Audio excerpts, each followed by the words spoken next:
வாயை திறந்தா வடை சுடுவார், பொய் பேசுவார், மாற்றி மாற்றி பேசுவார். எப்சின் ஃபைலில் வந்து ஆரம்ப காலத்துலேருந்து கடைசி வரைக்கும் எப்சின் ஃபைலில் ஃபுல்லாக ஃபோட்டோவும் வீடியோவும் இருக்கிறாரு. இஸ்ரேலில் மட்டும் பெருசாக முடிச்சிடாங்க வைங்களேன், அமெரிக்கா கை ஒடுங்கிடும். அதோடு வந்து உலகம் வந்து அமைதியாயிரும். லாங் ஸ்டாண்டிங் நிற்காது. அடிக்கும்போது இருந்தது தான் அந்த இதை வந்து அங்கே காடுகளில் தெளிச்சிருக்காங்க. எதுக்குன்னா இந்த மக்கள் வந்து பட்டினி கிடந்து சாகணும்னு சொல்லி. ட்ரம்ப் அண்ட் ஃபேமிலி இருக்காங்கல்ல, ஆமாம், அவங்களுக்கு மட்டும் வந்து ஒரு 50 லட்சம் கோடி வந்து பெனிஃபிட் கிடச்சிருக்கு. யுக்ரைன் வந்து இப்போ ரஷ்யாவோட ஃபீல்டு, ஆயில் ஃபீல்டு, ஸ்டோரேஜ் டேங்க்கு எல்லாத்தையும் அடித்து பிச்சிருக்காங்க. ரஷ்யாவில் என்ன இல்லை. புதிய சிந்தனை நேயர்களுக்கு வணக்கம். இன்றைய சிறப்பு நேர்காணலில் நம்முடன் இருந்திருக்கும் சிறப்பு விருந்தினர் உலக செய்தி பகுப்பாய்வாளர் திரு அஸ்ஸாலி அவர்கள். சார் வணக்கம். வணக்கம் சார். எப்படி சார் இருக்கீங்க? நல்லா இருக்கேன். கிட்டத்தட்ட 5-6 மடங்கு அதிகமாக அன்றைக்கி அட்டாக் பண்ணியிருக்கு அப்படின்னு ட்ரம்ப் வந்து ரொம்ப கலரை தூக்கிக்கிறாரு சார். அவர் வந்து ஒரு சத்திய வேந்தன், வாயை திறந்தால் உண்மையை மட்டும்தான் பேசுவார், சொல்ல காப்பாற்றுவார். அதுக்கப்புறம் வந்து ஒரு ஒழுக்கமானவர், பயங்கரமான ரொம்ப உலகத்தின் வந்து ஒரு சூப்பர் தலைவர் அப்படின்னு ஏதாவது சொல்ல முடியுமா? அவரை வாயை திறந்தால் வடை சுடுவார், பொய் பேசுவார், மாற்றி மாற்றி பேசுவார். எப்சின் ஃபைலில் வந்து ஆரம்ப காலத்துலேருந்து கடைசி வரைக்கும் எப்சின் ஃபைலில் ஃபுல்லாக ஃபோட்டோவும் வீடியோவும் இருக்கிறாரு. ஓகே, அவர் சொல்கிறத வந்து எப்படி நம்புறது? அடிச்சிருக்காங்கன்னு சொல்கிறேன். இப்போ நமக்கு தெரியுது, அங்கே நிறைய வீடியோக்கள் வந்திருக்கு, எல்லா விதமான டேட்டாஸ் வந்திருக்கு. 3 இடத்துலையும் பயங்கரமாக அடிச்சிருக்காங்க.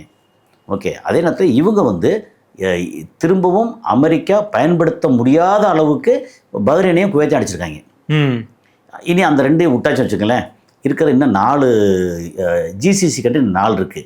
அதில் ஓமான் வந்து ஏற்கனவே அமெரிக்காவோட முடியாது சொல்லிட்டாங்க. நான் வந்து சமாதானமான இடம், எங்கள் பேஸ் உங்களுக்கு கிடையாது அப்படின்ட்டாங்க. ஆனால் அங்கே பேஸ் இருக்குது, அமெரிக்காவோட பேஸ் ஒமானில் இருக்குது. மஸ்கட் பக்கத்துலேயே அங்கிட்ட எங்கேயோ ஒமானில் இருக்குது. ஓகே, அது பண்ண முடியாது முதலே சொல்லிட்டாங்க. அப்புறம் ஏற்கனவே இப்போ யூஸ் பண்ணிட்டு இருந்தது யுஏஇ, கத்தார். ஏன்னா கத்தார் பேஸ் இருக்கு இல்லையா, அது ரொம்ப பெரிய பேஸ், இருக்கிறதுல ரொம்ப பெருசு. ஏன்னா கிட்டத்தட்ட 10,000 வீரர்கள் அங்கே, அமெரிக்க வீரர்கள் அங்கே இருந்தாங்க. 10 இடம்னா 3000, 2500, 2000 வீரர்கள் இருந்தாங்க. இங்கே 10,000 வீரர்கள், ரொம்ப பெரிய பேஸ். அந்த பேஸையும் நிறைய அடிச்சிட்டாங்க ஏற்கனவே. ஈரான் வந்து உள்ளுக்குள்ளே அண்டர் கிரவுண்ட்லாம் ஃபுல்லாக மிசைல் சிட்டியாக வச்சுருக்காங்களே, அதனால் அங்கேருந்து நிறைய அடிச்சிட்டாங்க. இப்போ என்னென்னா சவுதி அரேபியாவில் ஒரு 3 இடத்துலேயே அது பேஸ் வச்சுருக்கதா கேள்வி. ஓகே, அதை இப்போ செக் பண்ணாலும் எனக்கு கிடைச்ச தகவல் அவ்வளோதான். ஓகே, அங்கே 3 இடத்துல வச்சுருக்காங்க. அந்த இடத்துலலாம் மாறி அவங்க திருப்பி அடிச்சிருக்காங்க. இப்போ சவுதி என்ன சொல்லிட்டாங்கன்னா, எங்கள் இடத்த பயன்படுத்தக்கூடாதுன்னு சொல்லியிருக்காங்க. ஓகே, உங்களுடைய இதே வேண்டாம், முதல்ல நீ ஒன்றை காப்பாற்றிக்க, அப்புறம் எங்களை காப்பாற்றுற பார்த்துக்குருவோம் அப்படின்ட்டு கொஞ்சம் சைனா பக்கம் வந்து சவுதி அரேபியா கொஞ்சம் நெருக்கமாக போகிறாங்க. ஓகே, ஈரான் பக்கம் நெருக்கமாக போகிறாங்க சவுதி அரேபியா. ஆனாலும் இந்த கப்பல் வந்து சவுதி கப்பலை ஈரான் அடிச்சிருக்காங்க. அது எப்படி அடிக்கலாமா அப்படின்னா, நான் சொல்ல கேட்காம வந்தேன்னா யார் கப்பலாக தான் அடித்தேன் செய்வேன், அவ்வளோதான். ஆமாம், ஈரான் கப்பலாக தான் அடிப்போம் அப்படிங்கிறதானே கணக்கு. அதனால் அந்த கப்பல் அடிச்சிருக்காங்க. கத்தார் ஏர்பேஸ் வந்து அவன் எப்படி திரும்ப பயன்படுத்த போகிறாங்களான்னு தெரியல. பயன்படுத்தினாங்கன்னா அப்புறம் யுஏஇ அல்தாஃப்ரா ஏர்பேஸு, அந்த இடத்தையும் பயன்படுத்தினான்னா யுஏஇ அடி வாங்கும், கத்தார் அடி வாங்கும், சவுதி அடி வாங்கும். ஆனால் சவுதி அரேபியா வந்து நம்ம கொடுக்க மாட்டாங்கன்னு நினைக்கிறேன். இப்படி கொடுக்கல அப்படின்னா அவனுக்கு இடம் எங்கே இருக்குது விட்டால் ஜோர்டான் இருக்குது, ஈராக் இருக்குது, அப்புறம் பெரிய அளவுக்கு இங்கே வச்சுருக்காங்க இஸ்ரேலில் வந்து இப்போ சமீபத்தில் கடந்த சில வாரங்களாகவே நேற்று வரைக்கும் என்னென்னா KC-135 சொல்லி ஒரு ஃப்ளைட்டு கேள்விப்பட்டிருப்பீங்க. எப்படின்னா மேலே வந்து ஃபைட்டர் ஜெட் இருக்குல்ல, ஆமாம், அந்த ஃபைட்டர் ஜெட்டு அல்லது B-2 பாம்பர் இருக்குல்ல, அதுக்கு வந்து வானத்திலேயே எரிபொருள் ஃபில்லப் பண்ணுற ஒரு ஃப்ளைட். ஓகே, KC-135 அது வந்து நிறைய நிறுத்தி வச்சுருக்காங்க இப்போது. ஓகே, அப்புறம் வேறு என்னென்னவோ பிளான் வந்து எனக்கு நமக்கெல்லாம் தெரிஞ்ச அளவு இவ்வளவு. அதாவது இது சொல்லுவாங்கல்ல, இந்த டிப் ஆஃப் ஐஸ்பர்க்கும்பாங்க. நம்ம பார்க்குறது வந்து ஐஸு கட்டியோட ஒரு நுனி தான் பார்க்குறோம். உள்ளுக்குள்ளே ஐஸ் பாலங்கள் ரொம்ப பெருசாக இருக்குது. அது மாதிரி இங்கே கிடைக்கிற தகவல், இது இஸ்ரேலுக்குள்ளேருந்து கிடைக்கிற தகவல் ரொம்ப ரொம்ப குறைவு. அந்த தகவலே என்ன வந்திருக்குன்னா, இஸ்ரேலில் அங்கே இது இருக்கு இல்லையா, பென்குரியன் ஏர்போர்ட்டு, அங்கே மற்ற ஏர்பேஸு, அங்கே எல்லா இடத்துலையும் KC-135 நிறைய வந்து நிறுத்தி வச்சுருக்காங்க. ஏன்னா அடுத்து நிறைய பேர் ஏன் நிறுத்தி வச்சுருக்காங்கன்னா, அவங்களுக்கு அசர்பைஜானில் இருந்தோ அல்லது டியூகோ கார்சியா இருக்குது அப்படின்னு சொல்லி இந்திய பெருங்கடலில் ஒரு தீவு இருக்குது, அந்த தீவில் இருந்தோ வரும்போது வந்து இங்கே ஈரானில் குண்டை போட்டுட்டு திருப்பி போகிறதுக்கு எரிபொருள் பத்தாது. ஓ, இது 4000 கிலோமீட்டர் அங்கே டியூகோ கார்சியா. அப்புறம் அசர்பேஜன் அங்கேருந்து வரணும். வந்து குண்டை போட்டுட்டு நேராக வந்து குண்டை போட்டு எல்லையை முடிச்சிட்டோம், டக்குன்னு திரும்பிலாம் போக முடியாது. இங்கே போயிட்டு ஊரில் இந்த பக்கம் அப்படியே போய் சைப்ரஸ் தீவு பக்கம் அங்கிட்டு போகலாம். சைப்ரஸ் தீவும் அவங்க கையில் தான் இருக்குது. ஸோ சைப்ரஸ் தீவு, இஸ்ரேல், அப்படி அந்த பக்கம் போகலாம். அப்படி போகும்போது உள்ளே இருக்கிற எரிபொருள் வேணும். அப்போ ஃபில்லப் பண்ணுறதுக்காக அங்கே கிளம்பிருச்சு அப்படின்னா KC-135 நிறைய ஃப்ளைட் வந்து நிறுத்தி வச்சுருக்காங்களா அங்கே. அப்போது இந்த இன்னைக்கு 9ஆம் தேதி அப்படின்னா, இன்றைக்கி வந்து அங்கே அந்த நல்லடக்கம் முடிஞ்சிருச்சு அப்படின்னா இவங்களும் அடித்து குமிப்பாங்க. ஏன்னா நல்லடக்கம் முடிஞ்சு எல்லோரும் வந்து வெளியே கிளம்பிட்டாங்க. வேறு நாட்டு டெலிகேட்ஸ் இருக்காங்கல்ல, தலைவர்கள், அந்த அரசியல் முக்கியமான இருக்காங்கல்ல, அவங்கெல்லாம் கிளம்பி வெளியே போயிட்டாங்கன்னா அதுக்கப்புறம் போட்டு துவைக்கிறது ரெடி ஆகிட்டாங்கன்னு அர்த்தம் ஈரானை. அதே மாதிரி ஈரானும் பதிலுக்கு துவைக்கிறதுக்கு அவங்களும் ரெடி ஆகிட்டாங்கன்னு அர்த்தம். ஏன்னா இந்த ட்ரூஸ்ன்னு சொல்கிற அந்த போர் நிறுத்தம் இருக்குல்ல, அந்த போர் நிறுத்தத்தில் எதுக்கு போர் நிறுத்தம் அவசரமாக வந்து இஸ்லாமாபாத்லேயும் பாகிஸ்தான்லேயும் சொல்லி, அதுக்கப்புறம் வந்து கத்தாரில் சொல்லி உடனே பேச்சுவார்த்தைன்னு சொல்லி கொண்டு வந்தாங்களோ, அதுக்கு காரணம் என்னென்னா இவங்களுக்கு ஃபில்லப் பண்ணுறதுக்கு வந்து ஆயுதங்கள் ஃபில்லப் பண்ணுறதுக்கு டைம் வேணும். ஓ, அதனால ரீஃபில் பண்ணணும். ஸோ இவ ஃபில்லப் பண்ணாங்க. இது வந்து நமக்கு இவ்வளோ தூரம் நம்ம நேராக போய் பார்க்காம நமக்கு செய்திகளாக கிடைக்கிற நமக்கே இவ்வளோ தெரிஞ்சிச்சுன்னா ஈரானுக்கு தெரியாமல் இருக்குமா? அதானே, அவங்க எவ்வளோ எதுக்காண்டி கேப் விடுன்னு தெரியுமா? தெரியும். ஏன்னா 20 வருஷமாக வந்து என்ன முன்னாடி இன்னொரு சொல்லியிருந்தேன். எப்படின்னா இப்போது ஈரான் என்ன பண்ணான்னா PhD பண்ணியிருக்கான். என்ன PhDனா, PhD படிக்கும்போது என்ன செய்வோம்னா நமக்கு வந்து கேஸ் ஸ்டடின்னு ஒன்று சொல்லுவாங்க. இப்போது நம்ம இது ஆரம்பிக்க போகிறோம். இப்போ உதாரணத்துக்கு இந்த ஒரு கேமரா, இந்த கேமரா வந்து புது மாதிரியாக ஒரு கேமரா பண்ணணும் அப்படின்னு ஒரு PhD இந்த கேமராவில் PhD பண்ண போகிறோம். அப்போ கேஸ் ஸ்டடின்னா இது வரைக்கும் யார் என்னென்ன வகையான கேமரா இதெல்லாம் வந்து ரெடி பண்ணியிருக்காங்க, தயாரிச்சிருக்காங்க. இந்த கேமரா வந்து என்ன டிஸ்டன்ஸு, என்ன மாதிரி இது, என்ன கலரு, எவ்வளோ இது, இல்லை தூரத்தில் வந்து செவ்வாய் கிரகத்தை எடுக்குமா, நெப்டியூன் எடுக்குமா, இது எடுக்குமா, இது வந்து என்ன மாதிரி ஒர்க் ஆகுது அப்படின்னு இந்த கேஸ் ஸ்டடின்னு ஒன்று இருக்குல்ல, அந்த பழசு என்ன பூரா நடந்துச்சுன்னு சொல்லி கம்ப்ளீட்டாக கேஸ் ஸ்டடி பண்ணால் தான் நம்ம புது கேமரா கண்டிக்க முடியும். ஆமாம். இல்லை நம்ம வந்து ஒரு 3 வருஷம் கஷ்டப்பட்டு செஞ்சு முடிச்ச உடனே எப்போ இது 10 வருஷம் முன்னாடி அவன் செஞ்சுட்டான்ப்பா அப்படின்னு சொன்னால் என்ன ஆகும்? வேஸ்ட்டு தான். அப்போ கேஸ் ஸ்டடி ரொம்ப முக்கியம். ஏன்னா PhD ஏன் சொல்கிறேன்னா PhDக்கு கேஸ் ஸ்டடி ரொம்ப முக்கியம். இல்லைன்னா இவ்வளோ பெரிய நாட்டை வந்து எதிர்கொண்டது ரொம்ப சாதனை. என்னென்னா அவங்க வந்து ஈரானோட 87 88 வரைக்கும் 8 வருஷம் சண்டை போட்டாங்க. அதுக்கப்புறம் 2 வருஷம் சமாதானமாகி முடிச்சிட்டாங்கல்ல. முடிச்சதுக்கப்புறம் இவன் 90களில் சதாம் ஹுசேன் வந்து குவைத்தை பிடிச்சி சண்டை வந்துச்சுல்ல. அப்போ இவங்க என்னெல்லாம் பண்ணாங்க அங்கே வந்து சதாம் ஹுசேன் அடிக்கிறதுக்கு முன்னாடி, நீ வந்து சொல்லு கேட்க மாட்டேன், உன்கிட்ட வந்து கெமிக்கல் வெப்பன் இருக்குது அப்படின்னு சொல்லி தடை பண்ணுறேன் அப்படின்னு பொருளாதார தடை, அதுக்கப்புறம் கலவரம், போராட்டம் சொல்லி பேரில் கலவரம், அதுக்கப்புறம் வந்து ரெஜிம் சேஞ்ச். இது அவங்களோடது. பொருளாதார தடை, போராட்டம், அதுக்குள்ள கலவரம், அப்புறம் வந்து ரெஜிம் சேஞ்சு, தலைமையை வந்து மாற்றுறது அப்படிங்கிறது ப்ரொசீஜர் எல்லா இடத்துலையும். அதே தான் லிபியாவில் நடந்துச்சு. ஓகே, அப்போ இந்த மாதிரி வருது. அப்போ இவங்க இப்படிலாம் பண்ணுறாங்க.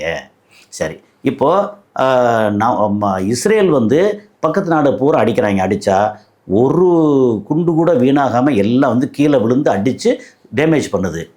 நம்ம வந்து அதே மாதிரி குண்டு அங்கே அனுப்பிச்சோம்னா ஒரு குண்டு கூட கீழே விழ மாட்டேங்குது. அதானே. அப்போ என்னென்னா அவன் கையில் என்ன வச்சுருக்காங்க, அயன் டோம் வச்சுருக்காங்க. Iron dome, David sling, arrow 2, arrow 3 அப்படின்னு வச்சுருக்காங்க. தாட் சிஸ்டம் வச்சுருக்காங்க. அதுக்கப்புறம் வந்து பேட்ரியாட் வச்சுருக்காங்க. இந்த 5-6 லெவலில் வச்சுருக்காங்க. ஓகே, அதை வந்து எப்படி நம்ம வந்து ஓவர் கம் பண்ணுறது, அதை தாண்டி போகிற வந்து என்ன பண்ணுறது? அப்போது இவன்கிட்ட எத்தனை இருக்குது மொத்தம், இது கணக்கு போடுவாங்கல்ல, மொத்தம் இஸ்ரேலில் எடுத்தாங்கன்னா ஒரு 200 இடத்துல வச்சுருக்காங்க. ஒன்று வந்து ஒரு 15, 16, 20 அப்படின்னு ஒரு மிசைல் இருக்குன்னு வச்சுங்களேன். 200 × 20 அப்படின்னு எடுத்தாச்சுன்னா ஒரு 4000, 5000 மிசைல் வந்து எங்கே வந்தாலும் தடுத்துரும். நம்ம 5000 அனுப்பிச்சோன்னா 4500 தடுத்துடலாம். 5000 அனுப்பிச்சா சரி, எது போனாலும் பெரிய மிசைல் ராக்கெட்டு போனாலும் அது டம்னு எரிஞ்சு போய் அடிக்குது. அப்புறம் ஒரு இது அடிக்கிறதுக்கு போனால் தப்பிச்சிருது, இன்னொரு இது போய் அடிக்குது. அப்படின்னா ஒரு மிசைல் போச்சு அப்படின்னா அதை தடுக்கிறதுக்கு 2லேருந்து 3 மிசைல் தேவைப்படுது. இது ஆண்டி இருக்கிற மிசைல் 2, 3 தேவைப்படுது. அப்போ 4500 இது இங்கே வச்சுருந்தாங்கன்னா 1500லேருந்து 2000 ராக்கெட்டையோ ட்ரோனையோ தடுக்க முடியும். ஒரு ட்ரோன் $26,000, இது அடிக்கிறது $10,00,000. அதை அப்போது ட்ரோன் வந்து தள்ளி போயிடுச்சு அப்படின்னா திருப்பி அடிக்கிறதுக்கு இன்னொன்று போகும். அப்போது இதை ஒன்று அடிக்கிறதுக்கு $20 லட்சம் வந்து செலவு பண்ணுறாங்க. $26 அடிக்கிறதுக்கு $20 லட்சம் செலவு பண்ணுறான். அப்போது நம்ம வந்து ட்ரோனை வந்து சின்ன சீப்பாக இருக்கு இல்லையா, ஒரு 1000 ட்ரோன் அனுப்பு, இதை பூரா சல்லுன்னு மேலே போய் அடிக்கும். ஆனால் எது வந்தாலும் அடிக்குதே. ஆமாம், அடிக்கும். அடித்து முடிச்சோன்னா அவன்கிட்ட வந்து ஃபில்லப் பண்ணுறதுக்கு பல மணி நேரம் ஆகும். ஃபுல்லப் பண்ணி எல்லாம் செட் பண்ணி பேட்டரிலாம் ரெடி பண்ணி அது எல்லாத்தையும் அந்த இது இருக்கு இல்லையா, ரேடாரு, அதெல்லாம் கனெக்ட் பண்ணி ஓகே அப்படி திரும்ப ஃபில்லப் பண்ணுறதுக்கு ஒரு 4 மணி நேரம் சொல்கிறாங்க. இதெல்லாம் சல்லுன்னு போயிட்டு இங்கெல்லாம் எம்டி அடிச்சு வச்சுங்களேன். அப்போ வந்து பெரிய மிசைல் அனுப்பு, திருப்பி அடிக்க வழி இல்லை, அடித்து குவிக்கும். அப்போ இந்த பிஹெச்டி படிக்கிறான்ல, அந்த கேஸ் ஸ்டடியில் இதெல்லாம் அவனுக்கு ப்ளஸ் இருக்குது, இது மைனஸ் இருக்குது. அதே மாதிரி இங்கே ரெஜிம் சேஞ்சுக்கு இதெல்லாம் பண்ணுவாங்க. ரெஜிம் சேஞ்சு பண்ணால் என்ன பண்ணணும், என்ன பண்ணாலும் இங்கே 31 மாநிலங்கள் இருக்குது, ப்ராவின்ஸ் இருக்குது. 31 ப்ராவின்ஸ்லேயும் 31 தலைவர்கள், 31 தலைவர்களுக்கும் 31 வகையான எல்லாத்துக்கும் அதிகாரங்கள். அப்படி தான் பண்ணியிருக்காங்க. இங்கே பெருந்தலைவர் யார், சுப்ரீம் லீடர், அவர் போயிட்டார். இப்போ முஸ்தபா கமனி அவரும் போயிட்டார். அதுக்கப்புறம் அலி அரிஜானி முன்னாடி அவரும் போயிட்டார். இப்போ அப்பாஸ் ஆரஸ்கி வெளியுறவுத்துறை அவரும் போயிட்டார். அதுக்கப்புறம் காலிபாப், எல்லாம் பெருந்தலைவர் அத்தனை பேரும் போயிட்டாங்க. ஆனாலும் ஈரானை ஒன்றும் செய்ய முடியாது. என்ன காரணம்னா, ஒரு ஈரானா சண்டை போடுறது இனி 31 ஈரானா சண்டை போடும். ஆமாம், எல்லாரையும் அடிக்கணும். அதாவது இப்போ அமெரிக்கா வந்து அடிக்கிறாங்க, இஸ்ரேல் வர்றாங்க, எல்லாம் வந்து திருப்பி அடிக்கிறாங்கல்ல. இப்போ ஒற்றை ஈரான் ஐஆர்ஜிசி அதுலேருந்து எல்லாம் வந்து அடிப்பாங்க. சப்போஸ் பெருந்தலைகள் ஃபுல்லாக போயிடுச்சு அப்படின்னா இனி அவங்க சமாளிக்க வேண்டியது 31 ஈரானை சமாளிக்கணும். கண்டிப்பாக அப்படி பிரித்து வச்சுருக்காங்க. இது ஒரு முக்கியமான விஷயம் இல்லை அது. ஆமாம் சார், ஏன்னா இப்போ இந்த அளவுக்கு அட்டாக் பண்ணாத சாதாரண விஷயம் கிடையாதுல்ல. இன்னைக்கு உச்சபட்ச தலைவர் போயிட்டாரு அப்படினால இன்னைக்கு ஈரான் முடங்கி கிடக்கல. அப்படி இல்லையே, ஒரு பக்கம் இன்னைக்கு இறுதி சடங்கு போயிட்டு இருந்தாலும் ஒரு பக்கம் அடிச்சிட்டு இருக்காங்கல்ல. முன்னாடி என்ன சொன்னாங்கன்னா, அந்த கொல்லப்பட்டாரே சையத் அலி கமேனி, அவர் இருந்தாலாவது கொஞ்சம் பார்த்து அடிங்கப்பா, இப்படி அடிக்கிற இடத்துல சின்ன பிள்ளைங்க பெண்கள்லாம் இல்லாமல் பார்த்துக்குங்க அப்படின்னு சொல்லக்கூடிய ஆள். அதுக்கப்புறம் வந்து அணு ஆயுதம்லாம் வேண்டாம் நமக்கு, ஓகே என்ரிச்மெண்ட்டில் இதோட வச்சுருங்க போதும், அது மெடிசனுக்கும் இதுக்கும் பயன்படுத்தலாம் அப்படின்னு அந்த மாதிரி சொல்லக்கூடிய ஆள். இந்த அணு என்ரிச் பண்ணது 60% பண்ணியிருக்கோம்ல, அதை வந்து மெடிசனுக்கும் வேறு நம்ம கரண்ட்டு தயாரிக்கிறதுக்கும் பயன்படுத்திக்குவோம், அதை ஆயுதம் தயாரித்து அங்கே போட்டு எல்லா மக்களையும் கொல்ல வேண்டாம் அப்படின்னு கொஞ்சம் சாஃப்ட் கார்னர் உள்ளாள். முஸ்தபா கமேனி அப்படின்னா அவர் மகன், அவரோட 20 வயசு 22 வயசுலேயோ இங்கே ஈராக் சண்டை நடந்துச்சுல்ல, அங்கே போர்க்களத்தில் நின்னாள். ஆமாம், ஓகே, அணு ஆயுதம் தயாரித்தே தீரணும்னு சொல்லிக்கிறாள். அப்போ என்ன செய்வீங்க, அதுக்கு அவரே பரவாயில்ல போல இருக்கே முஸ்தபா கமேனிக்கு. அப்புறம் முஸ்தபா அடித்தாங்கன்னா அவர் வந்து ஏதோ அடிபட்டு ட்ரீட்மெண்ட் இருக்கிறதா சொல்கிறாங்க. என்ன சொன்னாங்க, அதனால தான் அவர் இறுதிச்சடங்கு வரலையா சார்? எப்படி இறுதிச்சடங்கு வந்தால் ஒருவேளை தப்பித்தவரை இங்கே உள்ளுக்குள்ளே கலவரம் ஏதாவது பண்ணி விட்டு பிரச்சனையாகி வேறு தலைவர்களுக்கும் பிரச்சனையாகி அது வேணாங்கிறத அவாய்ட் பண்ணியிருக்காங்க. உடம்பு இறுதிச்சடங்கு வந்து உடம்பு முடியாமல் போயிருக்கலாம், கோமா ஸ்டேஜில் இல்லை, அது நல்லா தெரிஞ்சு. ஏன்னா அவர் வந்து நிறைய விஷயங்கள் வந்து ஆர்டர்லாம் அவர்கிட்ட வந்தது தான். ஆனால் வெளியே வரல, அடிபட்டு கிடக்கலாம், ட்ரீட்மெண்ட்டில் இருக்கலாம். என்ன இருந்தாலும் ஈரான் முடங்கலே இல்லை. ஒரு தலைவர் வந்து வெளிப்படவே இல்லை, ஆனால் ஈரான் முடங்கலை. ஆமாம். அப்புறம் அப்பாஸ் ஆராய்ச்சி வந்து வெளியூர் வெளிநாடு அங்கங்கன்னு எல்லாம் போயிட்டு வர்றாரு.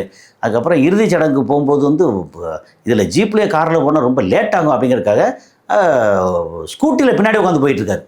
அந்த இது பார்த்தீங்களா, என்ன அது நம்ம ஊரில் வந்து ஒரு கவுன்சிலர் போக மாட்டாங்க. அதானே, அங்கே வந்து உலக அளவில் என்னென்னா அவர் ஃபேமஸுங்கிறதுக்கு சொல்ல வரல, அவ்வளோ திரட்டு இருக்குது, அவர் உயிருக்கு வந்து அவ்வளோ ஆபத்து இருக்குது. ஒருவேளை அவர் உயிருக்கு ஆபத்தாக இருக்கிறாள் அந்த மக்கள் வந்து ஒருவேளை எதிர்ப்பாக இருந்தாங்கன்னா அவர் போகும்போது என்னத்தை பண்ணி விட்டுற மாட்டாங்களா? ஆமாம், கூட்டத்தர கூட ஏதாவது பண்ணலாமே. 1 கோடி பேர் வந்து நேற்று வரைக்கும் கூட்டிருக்காங்க. இன்றைக்கி வந்து அவங்க எதிர்பார்க்குறது வந்து இதில் இது நம்ம ஒரு நண்பர் சொன்னார், கார்டியன் பத்திரிக்கையில் போட்டது வந்து 3 கோடியிலேருந்து 4 கோடி பேர் வந்து கலந்துக்கிறாங்களாம்.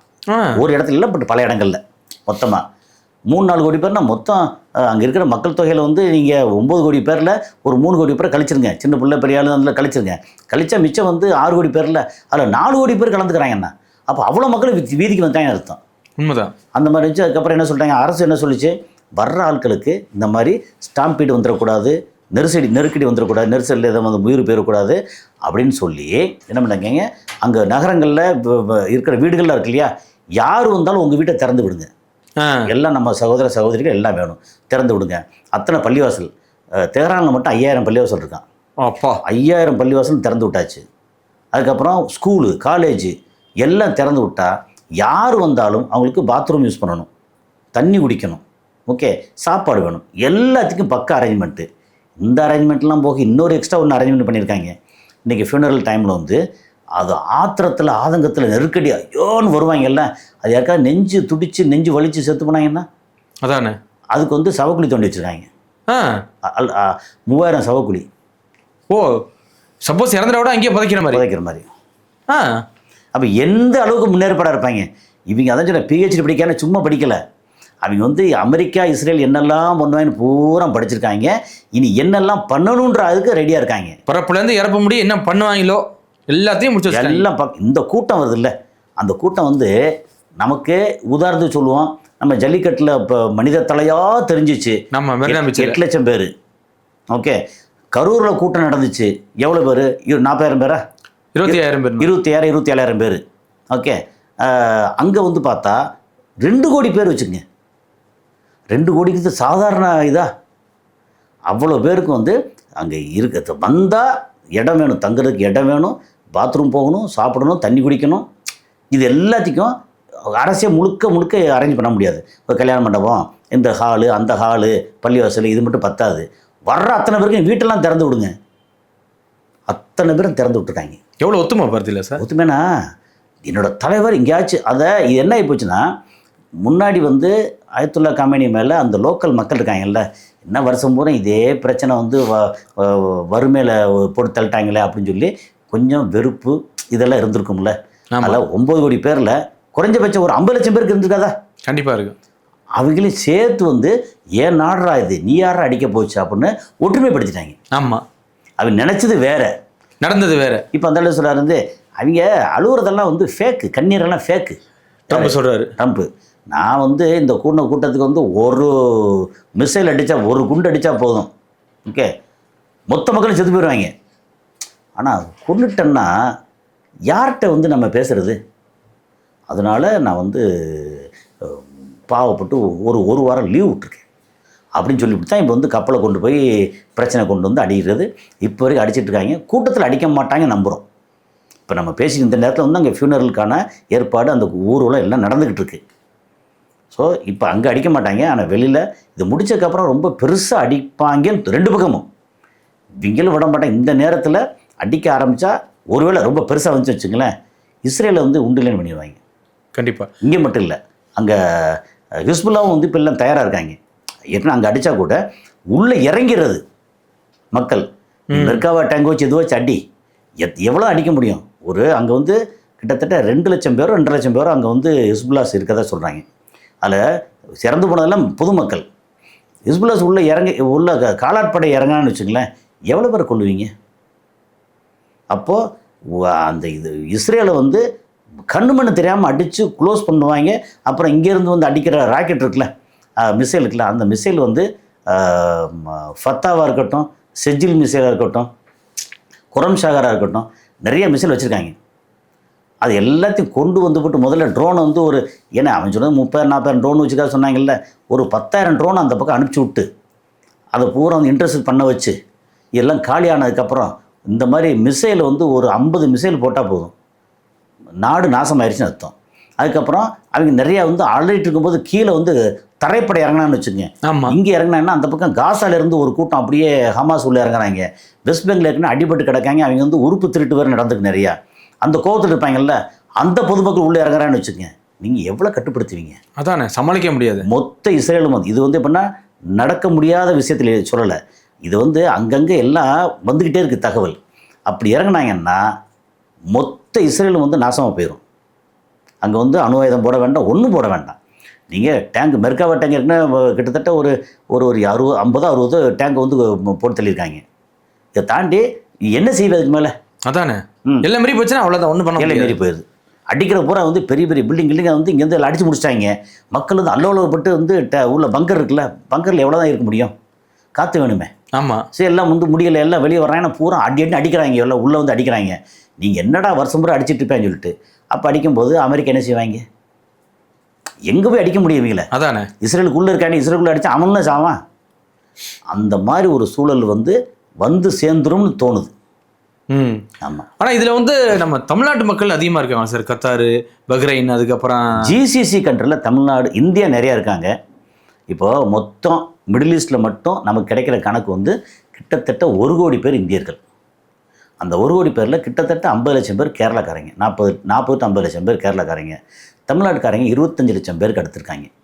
ஓகே, இதில் ரொம்ப அதிகமாக இருக்கிறது வந்து துபாய், அப்புறம் கத்தார், குவைத் வந்து சின்ன நாடு கொஞ்சமாக இருக்காங்க, சவுதி அரேபியா ஒரு நிறையா இருக்காங்க. சவுதி பெரிய நாடு, பெரிய ஒர்க்கு அப்படின்னு. அப்போ தமிழ்நாட்டு மக்கள்னு எடுத்தாச்சுன்னா இங்கே துபாயில் மட்டும் தமிழர்கள் 5 to 6 லட்சம் பேர் இருக்காங்க. மொத்த யுஏஇன்னு எடுத்தாச்சுன்னா அவங்க வந்து 45 அப்படின்னா கிட்டத்தட்ட ஒரு 10-15 லட்சம் பேர் வந்து தமிழர் இருப்பாங்க. மெஜாரிட்டி வந்து கேரளாக்காரங்க. அப்புறம் கத்தாரும் வந்து தமிழர்கள் ஓரளவு நிறையா இருக்காங்க. அப்புறம் இப்போ சவுதி அரேபியா. மற்றபடி ஈரானில் தமிழர் இருக்காங்க, ஈராக்கில் இருக்காங்க, அப்புறம் வந்து ஜோர்டானில் பெருசாக எனக்கு இருக்குமே தெரியலை. மற்றபடி அங்கே பெரிய அதிகமாக இருக்கிறது ஜிசிசி கண்ட்ரி தான். இப்போ அமெரிக்கா தாக்குறதுனால இப்போ வந்து தண்ணீர் பஞ்சம் வருமா எப்படி சார்? ஏன்னா இப்போ சுத்திகரிப்பு நிலையத்தை அடித்தாவே போதுமே சார். இப்போ ஈரான் மக்களுக்கு அதான் அதுக்கு நிலைமை மாறி போச்சே. எப்போ மாறிச்சுன்றீங்க? போன ஏப்ரல் மேலே மாறி போச்சே. முன்னாடி வந்து மழையே பெய்யாது. அது அந்த மழையோட அளவு எவ்வளோ வந்துச்சு அப்படின்னா, முன்னாடி வந்து அவங்களுக்கு ஆவரேஜ் ஒரு வருஷத்துக்கு மழை பொழிவு வந்து 650 மில்லிமீட்டர், 600 to 700, ஆவரேஜ் 650 மில்லிமீட்டர். 650 மில்லிமீட்டருக்கு என்ன கணக்குன்னு ஒன்று சொல்கிறேன். நம்ம சென்னையில் பெய்யக்கூடிய மழை அளவு வந்து 1400 மில்லிமீட்டர் வருஷத்துக்கு. அதில் வந்து கிட்டத்தட்ட ஒரு 600-700 மில்லிமீட்டர் வந்து நவம்பர் டிசம்பர்லேயே பொழிஞ்சு முடிச்சிடும். மற்றபடி அப்பப்போ இங்கே பெய்கிறது தான். Okay, 1400 millimetre. கோயம்புத்தூர் எடுத்திங்கன்னா 650 மில்லிமீட்டர் கோயம்புத்தூரில். ராம்நாடு எடுத்திங்கன்னா 750 மில்லிமீட்டர். ராம்நாடு வந்து மழைப்பொழிவு அதிகம் கோயம்புத்தூரோட. ஓகே, ஸோ இந்த மாதிரி நமக்கான மழைப்பொழிவு அளவு கிட்டத்தட்ட அந்த அளவுக்கு கோயம்புத்தூர் அளவுக்கான மழைப்பொழிவு வந்து ஆவரேஜாக ஈரானில் இருக்கணும். ஆனால் 2003 அங்கே வந்த மழைப்பொழிவு வந்து வெறும் 150 to 200 மில்லிமீட்டர். அவ்வளோ மழை இல்லைன்னா அப்புறம் இது அவ்வளோ மக்களுக்கு வந்து தண்ணி என்னாச்சு, போர் போட முடியாது. நல்ல ஒரு டேமெல்லாம் கட்டி வச்சாங்க, டேம் பூரா எம்டியாக கிடக்கு. டேம் இருந்தால் தண்ணி இருக்கும், அங்கே ஆயக்கட்டி ஏரியாவில் தண்ணி பாயும், எல்லாருக்கும் விளைச்சல் இருக்கும், மீன் இருக்கும், ஆடு மாடு வளரும், சாப்பாடு பிரச்சனை இருக்காது. கண்டிப்பாக. ஓகே, என்னடா காரணம் பார்த்தா அந்த இது கான்ஸ்பிரசி மாதிரி சொன்னால் கூட அது பெரிய உண்மை. அது அந்த ரேடார் சிஸ்டம் அங்கங்கே வச்சாங்கல்ல, அது வந்து இங்கே போகிற மேகம், ஈரானுக்கு போகிற மேகத்தை பூரா கலைச்சி விட்டாங்களாம். அப்புறம் இப்போ பிரச்சனை வரும்போது மார்ச் அண்ட் ஏப்ரல் அதில் வந்து சண்டை வந்துச்சுல்ல, அதில் குறி வச்சு அடித்தது பூரா ரேடாரை பூரா அடிச்சு தாக்குனாங்க. தாக்குனதுக்கு அப்புறம் பார்த்தா சரியான மழை. இப்போ வந்து ஒரு 7-8 டேமு எல்லாமே நிறைஞ்சிருக்கு. ஓகே, அப்போ ஈரான் என்ன சொன்னாங்க, GCC country Saudi Arabia, UAE, Qatar எல்லாத்துக்கும் நான் வந்து பைப்லைனில் நான் நல்ல தண்ணி தர்றேன் அப்படின்றாங்க. ஏன்னா அங்கே அவ்வளோ தண்ணி இருக்குது. ஓகே, அதனால் இப்போ என்ன பண்ணாலும் அங்கே டீசலேஷன் பிளான்ட் அடித்தா கூட, முன்னாடி வந்து தண்ணி இல்லாமல் அசர்பைஜான், கசகஸ்தானா, அந்த துர்க்மெனிஸ்தானா அந்த சைட்லேருந்து பைப்லைனில் தண்ணி வந்துச்சு. அந்த பைப்லைனில் அடித்தாங்க. இப்போ நீ அடித்தாலும் பரவாயில்ல, என்ன ஏற்கனவே டேமில் இருக்குது, நீ டேமில் போனால் விஷத்தை தூவ முடியுமா? ஆனால் அப்படி பார்த்தீங்கன்னா இவங்க இஸ்ரேல் வந்து போன மாதம் என்ன பண்ணாங்க தெரியுமில்ல, லெபனான் ஏரியா இருக்குல்ல, அந்த காடுகளில் பசுமையான காடுகள் இருக்கும்ல, அந்த காடுகளில் வந்து ஃப்ளைட்டை வச்சு கிளைஃபோசேட்னு ஒரு களைக்கொல்லியை தெளித்தாங்க. அந்த கிளைஃபோசேட் களைக்கொல்லி என்ன அப்படின்னா, இப்போ எது மேலே பட்டாலும் அது கரிக்கணும். அப்படியே நமக்கு காடுகளில் என்ன வேணும், வயல்வெளி காடுகளில் நிறைய வந்து களையாக பசுமையாக கிடக்கு, அது பிடுங்க முடியாது, ஒன்றும் செய்ய முடியாது.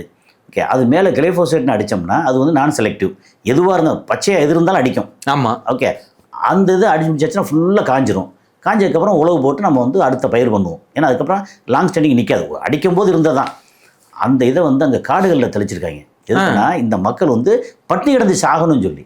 ஐயோ, அப்போ எவ்வளோ பெரிய ஒரு மோசமான மனநிலை பாருங்களுக்கு.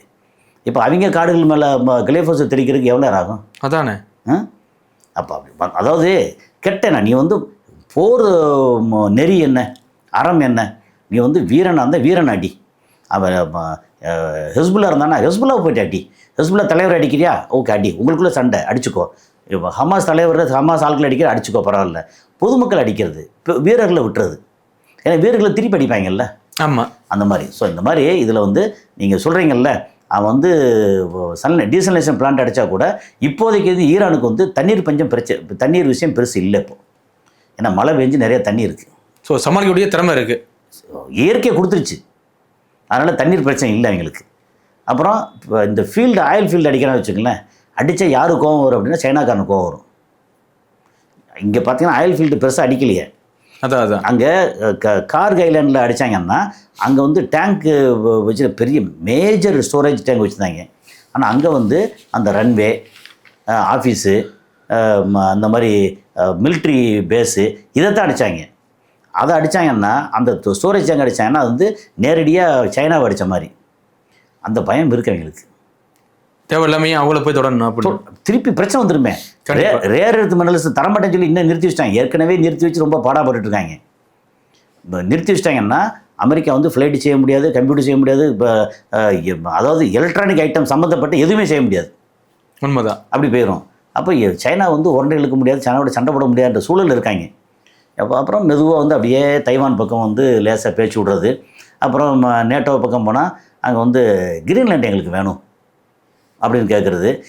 சும்மா இருக்கிறது இதே வேலையை அலையிறது. ஆனால் இது வரைக்கும் ஜனவரி 2025 பதவிக்கு வந்த நாள்லேருந்து இது வரைக்கும் நீ பிடுங்கினது எல்லாம் தேவையில்லாத ஆணி.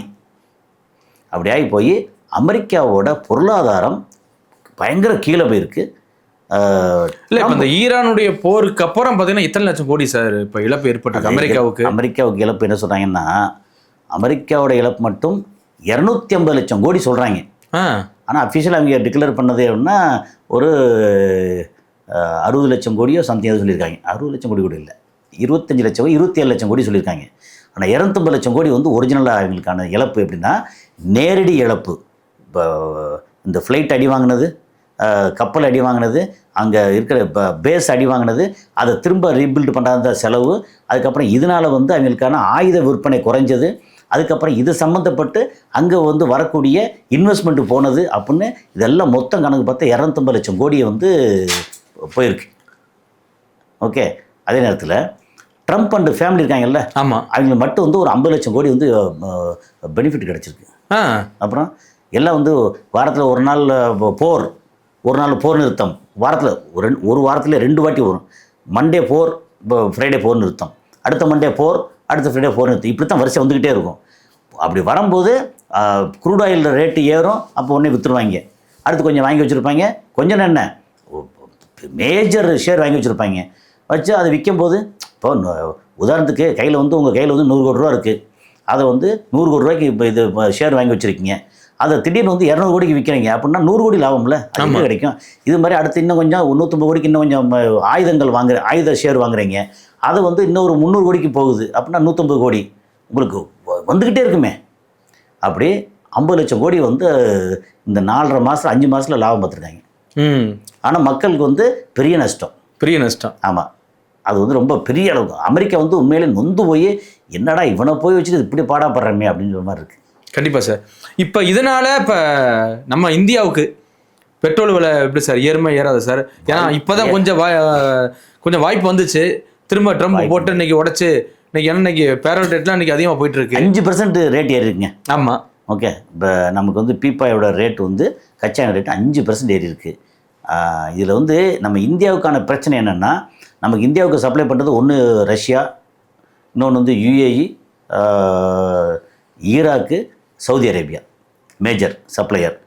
இப்போ ஈராக்கு, சவுதி அரேபியா, யுஏஇ அந்த சப்ளை வந்து ஹர்முஸ் வழியாக தான் வந்தாகணும். ஆமாம். ஓகே. அங்கே பிரச்சனை இருக்குது இப்போது. அப்புறம் ரஷ்யாவிலேருந்து நிறையா வாங்க முடியும். ஆனால் தூரமாச்சு. தூரம் இல்லை, தூரம் பிரச்சனை இல்லை, கப்பலில் வர்றதானே அது பிரச்சனை இல்லை. ஆனால் யுக்ரைன் வந்து இப்போ ரஷ்யாவோட ஃபீல்டு, ஆயில் ஃபீல்டு, ஸ்டோரேஜ் டேங்க்கு எல்லாத்தையும் அடித்து பிச்சிருக்காங்க. ரஷ்யாவில் என்ன இல்லை. ஒரு 2 நாளைக்கு முன்னாடி 3 நாளைக்கு முன்னாடி வீடியோ வந்துச்சு பார்த்தீங்கன்னா தெரியல. ஆமாம். ஒரு 5 கிலோமீட்டர் 6 கிலோமீட்டருக்கு வந்து வண்டி நிற்குது பெட்ரோல் ஃபில் பண்ணுறதுக்கு. ரஷ்யாவுக்குள்ளே தட்டுப்பாடு வந்துருச்சு, பெரிய தட்டுப்பாடு. அதில் ஒரு ஓரளவு தட்டுப்பாடு வந்து ஈரானில் இருக்குது. ஏன்னா ரிஃபைனரி அடித்தாங்கல்ல. ஆமாம். அப்போ திரும்ப ரெக்கவர் பண்ணிட்டாங்கன்னு வச்சுக்கோங்க. ஆனால் அங்கே ஈரான்லேயும் அந்த பிரச்சனை இருக்குது. அப்படி இல்லைன்னா இவ்வளோ மக்கள் வந்து அங்கே சேர்ந்து கூட முடியுமா? ஈரான்லேயும் இடையில பிரச்சனை வந்துச்சு. ஆனால் ரஷ்யாவில் பெரிய பிரச்சனை. ஏன்னா அங்கே அடித்தது பூரா சொல்லி வச்சு அந்த ரிஃபைனரி, ஸ்டோரேஜ் டேங்க்கு, ஆயில் ஃபீல்டு மூணையும் அடித்தாங்க. இங்கே வந்து அங்கே தட்டுப்பாடு. சரி, அங்கே வந்து ப்ரொடக்ஷன் வந்து பிரச்சனை வந்துச்சுன்னு வைங்க, இந்தியாவுக்கு என்ன ஆகும்? சப்ளை எப்படி பண்ணுவீங்க? சரி, இருக்கிற ப்ரொடக்ஷனில் வந்து ஏதோ அட்ஜஸ்ட் பண்ணி சைனாவுக்கு கொடுப்பாங்க. ஏன்னா சைனாவுக்கு ரொம்ப அவசியம்.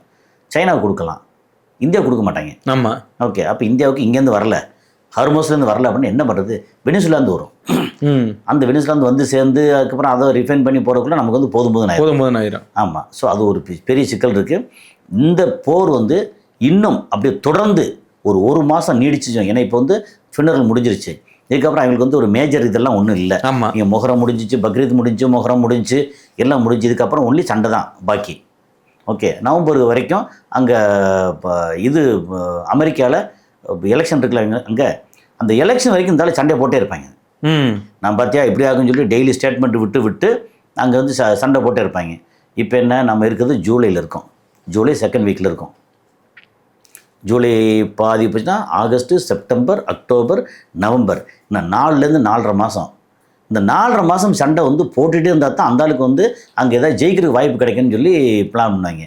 4.5 மாதம் இல்லை, 45 நாள் நம்மளால் வந்து இங்கே இந்தியா தாக்கு பிடிக்காது இப்போது. உண்மைதான். ஏன்னா இங்கே இருக்க நம்மளோட ஸ்டோரேஜ் எல்லாமே அதிகபட்சம் 60 நாள் சொல்கிறாங்க. ரா மெட்டீரியல் ஸ்டோரேஜ் ப்ளஸ் வந்து ரிஃபைன் பண்ணது ஸ்டோரேஜ் எல்லாம் சேர்த்தேன். அப்போ என்ன ஆகும்?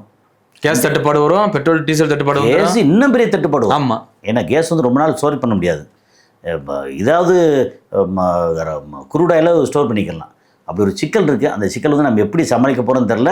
இதை வந்து ஏதாவது ஒரு சமாதானப்படுத்தி ஏதாவது ஒரு வழியில் அமெரிக்கா வந்து துணிக்கான ஓடிச்சுனா, அல்லது இன்னும் கொஞ்சம் வேகமாக இவன் ஈரான் வந்து என்னடா இப்படி பண்ணிகிட்டு இருக்காங்க, ஓவராக பண்ணிட்டு இருக்காங்க, எடரா அப்படின்னு சொல்லிட்டு இஸ்ரேல் வந்து முடிச்சான்னு வச்சுக்கோங்க, சோழி முடிச்சான்னு வச்சுக்கேன். மக்களை கொள்வது இல்லை, சோழி முடிச்சேன்னா தலைவரோடு எல்லாம் சேர்த்து போட்டு முக்கியமான இடத்துல போட்டு முடிச்சுட்டு இனிமேல் ஏதாவது பண்ணேன்னு வச்சுக்க ராஸ்கல் அப்படின்னு சொல்லிட்டு முடிச்சிட்டாங்கன்னா அமெரிக்கா வந்து எங்கேருந்து வருவாங்க? இஸ்ரேலை வந்து அவரோட தளத்தை பூரா அடிச்சிட்டாங்க. அப்புறம் ஜோர்டான் வந்து மன்னர் அப்துல்லா வந்து ஐயா நான் ஒன்றும் வரவே இல்லையா, ஏற்கனவே அவன் அமெரிக்காவோட ப்ரோ அமெரிக்கன் அவன், இவன்ட்ட வந்து சரி ஓகே சரண்டர் ஆகிடுறாங்க, முடிஞ்சு போச்சு. ஈராக்கு இப்போ ஏற்கனவே அந்த அங்கே இருக்கிற இவருக்கு ஆட்சியாளர் வந்து எனி டைம் வந்து ஈரான் பக்கம் போயிடுவாங்க. அப்புறம் மேலே வந்து துருக்கி வந்து எர்டகன் வந்து அவர் பெரிய பச்சைவந்தி, உலகத்திலே மிகப்பெரிய பச்சைவந்தி. இங்கேனா இங்கே ரைட் ஓகே அப்படி நேரம் மாறுவாங்க, இங்கே ஈரான் வந்து ஈரான் பக்கம் நேரம் மாறிடுவாங்க, அது பிரச்சனை இல்லை. ஸோ இந்த மாதிரி ஒரு சூழலில் இஸ்ரேலை வந்து போட்டு தாக்கிட்டான்னு வச்சுக்கங்களேன், உலகம் வந்து அடுத்த கட்டத்துக்கு வந்துடும். நம்மளும் தப்பிச்சான். ஏன்னா அவங்களுக்கு வந்து இப்போ இங்கே ஏதாவது ஒன்று பண்ணுறாங்கன்னு வச்சுங்களேன், இங்கே இஸ்ரேலை போட்டு அடிக்கும் போதே அந்த டியூகோ கார்சியா வந்து போட்டு அடித்து சிதைச்சிடுறது. அமெரிக்கா வந்து எந்த இடத்துல இருந்து ஈரானை அட்டாக் பண்ண வரவே முடியாத அளவுக்கு எங்கேருந்து வரணும், இருக்கிற இடத்துலேருந்து வரணும் ஃபுல்லாக. ஆமாம், அந்த இடத்த பூரா அடித்து சிதைக்கணும். அந்த யுஏஆ இருக்கட்டும், ஏற்கனவே குவைத் அண்டு பஹ்ரைன் முடிஞ்சு போச்சு, சவுதி அரேபியா கொடுக்கல, இல்லைன்னா அதை வந்து இடத்த க்ளோஸ் பண்ணிடு, அது இல்லை அடித்து முடிச்சிடறோம் அப்படின்னு அங்கே அடித்து முடிக்கணும். அப்புறம் இங்கே ஈராக்கு, ஜோர்டானு, ஓகே இது இஸ்ரேல் வந்து மொத்தத்துக்கு முடிச்சிடணும். முடிஞ்ச ஆளை கொள்வது இல்லை, அந்த முக்கியமான இடங்கள் அந்த தளங்கள் எல்லாத்தையும் முடிச்சிடணும். முடிச்சுட்டா அமெரிக்கா வந்து கடல்லேருந்து ஓரளவுக்கு மேலேருந்து செயல்பட முடியாது, அவங்களுக்கு இடம் வேணும். கண்டிப்பாக இந்த இடம் பகுதி வேணும். இந்த இடம் தான் இப்படி சரி. அந்த பக்கம் போனால் வந்து நீங்கள் ஜோர்டான் கொடுக்க மாட்டாங்க, ஜோர்டான் இல்லை இங்கே துருக்கி கொடுக்க மாட்டாங்க, அசர்பைஜான் வந்து அவ்வளோதான், பெருசாலாம் ஒன்றும் கிடையாது. இந்த மாதிரி ஒரு சூழலில் இஸ்ரேலை மட்டும் பெருசாக முடிச்சிடாங்க வைங்களேன், அமெரிக்கா கை ஒடுங்கிடும், அதோடு வந்து உலகம் வந்து அமைதியாயிரும். கண்டிப்பாக சார், என்ன நடக்குதுன்னு பொறுத்து வந்து பார்க்கலாம். மிக்க நன்றி சார். நன்றி.